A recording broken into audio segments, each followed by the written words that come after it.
Assalamualaikum warahmatullahi wabarakatuh. Perkenalkan, nama saya Yenisha Putri dengan NIM 1410121069. Dengan dosen pengampu Bapak Susilo Triwidodo, SPD MA.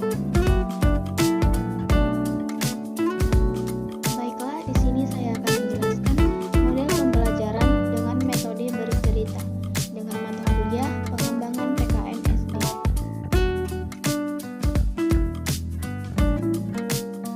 Baiklah, langsung saja masuk ke metode bercerita.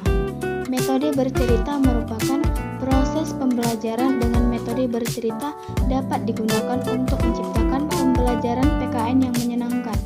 Metode bercerita ini dapat menarik minat belajar siswa. Selain itu, memiliki tujuan yang luhur karena bermuatan pesan moral yang baik dan sangat berarti bagi perkembangan jiwa anak.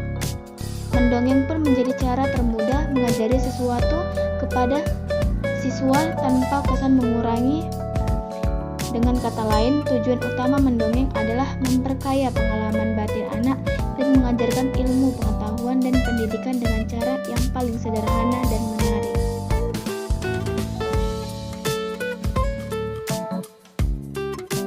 Menciptakan pelajaran PKN yang menyenangkan dengan metode bercerita menjadi salah satu teknik pembelajaran yang berguna dalam membangun karakter kepribadian siswa.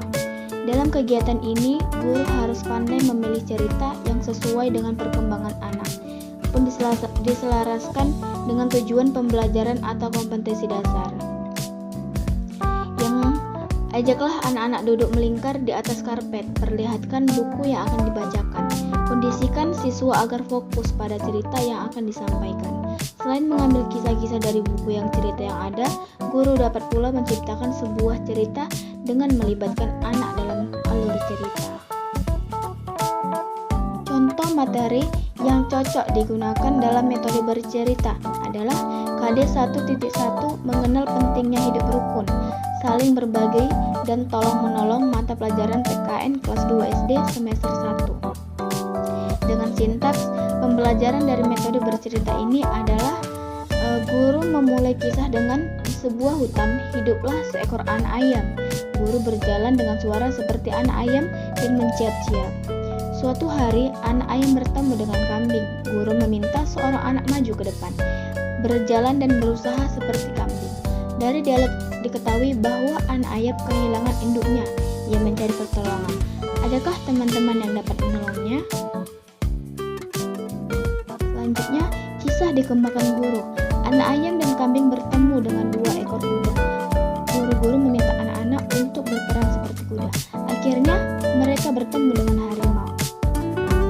Pada bagian ini, pastilah anak-anak berebutan untuk berperan menjadi harimau. Pilihlah salah satu seorang anak dari mereka yang mewakili karakter harimau.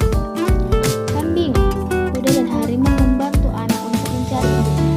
Hingga sore hari, si induk ayam tak ditemukan. Juga mereka kecapaian. Guru meminta semua anak berakting seperti kecaman. Akhirnya anak ayam dapat menemukan induknya berkat pertolongan teman-teman binatang. Langsung saja masuk ke penerapan metode bercerita.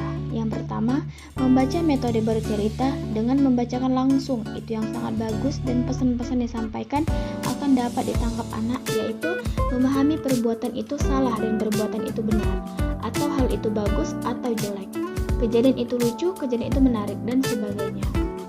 Yang kedua, bila cerita yang disampaikan pada siswa tidak perlu terlalu panjang dan terinci, dengan menambahkan ilustrasi gambar dari buku dan dapat menarik perhatian siswa, maka teknik bercerita ini akan berfungsi dengan baik.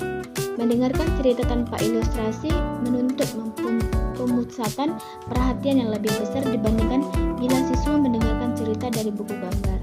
Untuk menjadi seorang yang dapat bercerita dengan baik, bagi guru, siswa memerlukan persiapan dan latihan.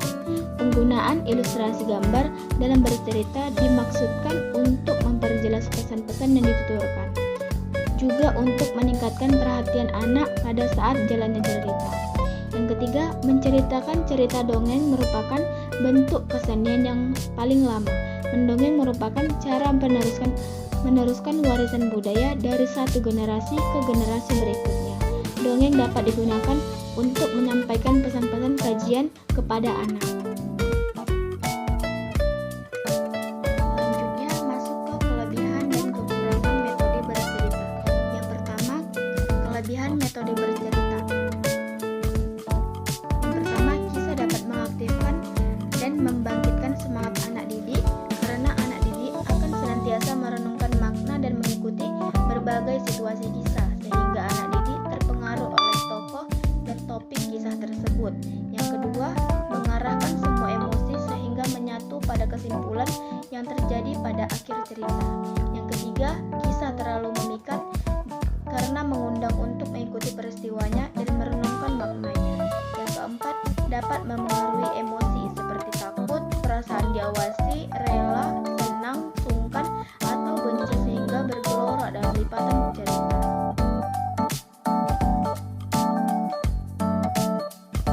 Untuk kekurangan metode bercerita, yaitu yang pertama, pemahaman anak didik akan menjadi sulit ketika kisah itu terakumulasi oleh masalah lain.